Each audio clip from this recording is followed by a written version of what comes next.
Naghihintay ang dalawang mga pakto na agad umalis sa direksyon ng basilan. Nasa dulo ng isla ang bahay ng mga biktima kaya nasa ang tulong. Tumawag sa akin yung kasama. Tumakbo na kami puntang dito. Did you see pinagkas din na kanya? Hindi namin nakikita.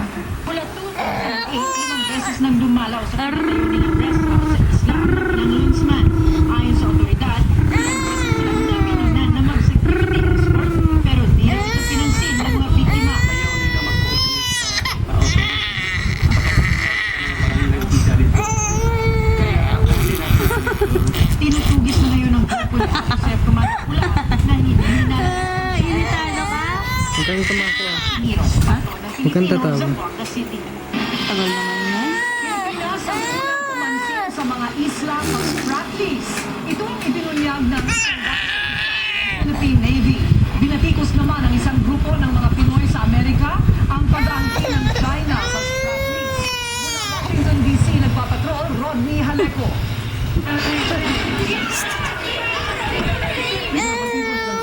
US for good governance ang monetaro ng China ang kinin ng mga isang ng teritoryo ng Pilipinas na nakikita ng kusot sa pagitan ng dalawang bansa. Pero ayon sa isang dating opisyal ng Philippines, kaya nagbunsod sila ng Secretary of State para sa tukoy ng mga isla sa West Philippine Sea.